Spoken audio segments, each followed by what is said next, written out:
નમસ્કાર વિદ્યાર્થી મિત્રો, સ્વાગત છે મારી ચેનલની અંદર. આજે આપણે અભ્યાસ કરવાના છીએ activity 7 English unit 3 yes I will ની એક્ટિવિટી 2. તો ચાલો આપણે જોઈએ આ એક્ટિવિટીની અંદર કઈ એક્ટિવિટી છે. તો અહીંયા એક્ટિવિટી 2 ની અંદર એક ફકરો આપેલો છે જેને આપણે વાંચવાનો છે અને સમજવાનો છે. અને અહીંયા લખેલું છે રીડ એન્ડ એન્જોય, વાંચો અને એન્જોય કરો, મજા માણો. તો જોઈએ આપણે આ ફકરાની અંદર કઈ માહિતી આપેલી છે. યસ્ટરડે વોઝ સન્ડે, ગઈકાલે રવિવાર હતો. Shivani went on a picnic with her family, Shivani તેના પરિવાર સાથે પિકનિક ઉપર ગઈ હતી. Her friend Neetu also vent with them, તેની મિત્ર નીતુ પણ તેમની સાથે ગઈ હતી. They went to a picnic place near the lake. તેઓ તળાવની નજીક આવેલા એક પિકનિકના સ્થળ ઉપર ગયા હતા. The children sat near the lake. બાળકો તળાવની નજીક બેઠા. નીતુ said, નીતુએ કીધું, The water is clean. પાણી ચોખ્ખું છે. Let's keep our legs in it. ચાલો આપણે આપણા પગ આ પાણીની અંદર રાખીએ. Oh, how cold it is. Oh, કેટલું ઠંડુ છે. Mother said, Look here, children. અહીંયા જુઓ બાળકો. Be careful. કાળજી રાખજો. Okay, said the children. બાળકોએ કીધું, Okay. આગળ જઈશું. It was about noon. લગભગ બપોર થવાની હતી. Mother said, Yes, with joy. તો માતાએ આનંદથી કીધું, Yes. They sat under a banyan tree. તેઓ પીપળાના ઝાડના નીચે બેઠા.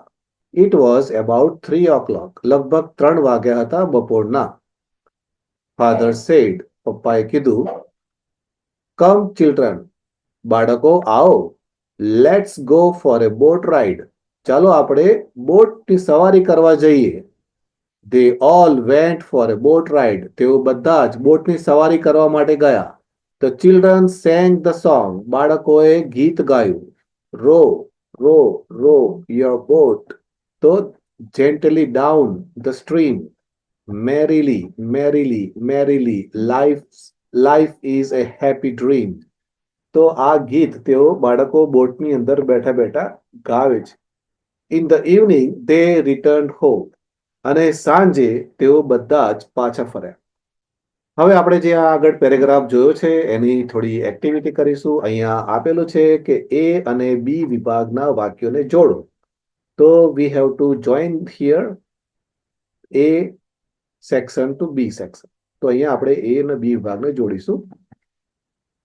પહેલું છે નંબર 1 ની અંદર અહીંયા કહેવામાં આવ્યું છે let's keep our leg in the water. તો આની અંદર આવશે આ રીતે they put their legs in the water. અને નંબર 2 ની અંદર let's eat something. તો ચાલો આપણે કંઈક ખાઈએ. તો નંબર 2 આવશે they sat under a banyan tree. Number 3 ની અંદર let's go for a boat ride. તો they all went for a boat ride. Number 4 let's sing a song.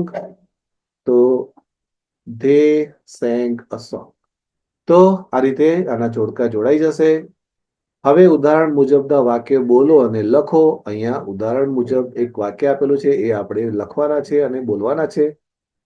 પહેલું વાક્ય છે લેટ્સ ફ્લાય કાઇટ્સ. ચાલો આપણે પતંગ ઉડાડીએ. they bought 5 kites. તો તેઓએ 5 પતંગ ખરીદ્યા. પછી એની અંદર લેટ્સ ખાલી જગ્યા કબડ્ડી. તો નીચે લખ્યું છે they played કબડ્ડી. તેઓ કબડ્ડી રમ્યા. તો અહીંયા આવશે લેટ્સ પ્લે કબડ્ડી આવશે. હવે અહીંયા આખી ખાલી જગ્યા આપેલી છે પણ નીચે લખેલું છે we read story books in the recess. તો આપણે આના ઉપર લખી શકીએ let's read story books in the recess. હવે અહીંયા પણ ખાલી જગ્યા આપેલી છે પણ નીચે એનો આન્સર છે. તો Ashika and Rahul wrote a letter. તો અહીંયા ઉપર આવશે let's write a letter. Okay, તો અહીંયા આ એક્ટિવિટી અંદર આપણને લેટ્સ નો ઉપયોગ સમજાવવામાં આવ્યો છે. વિદ્યાર્થી મિત્રો અહીંયા ખાસ ધ્યાન રાખજો, લેટ્સ નો મતલબ અહીંયા LETS, અહીંયા જે લેટ્સ છે એનું મતલબ થાય છે લેટ અસ. આ લેટ અસ ને શોર્ટ ની અંદર જ્યારે લખવામાં આવે છે ત્યારે એ લેટ્સ થઈ જાય છે. Okay, I hope you like my video. Please like and subscribe this channel, Alex Classes. And we have been teaching English since 1997. Thank you for watching my video. Bye bye. See you. Take care.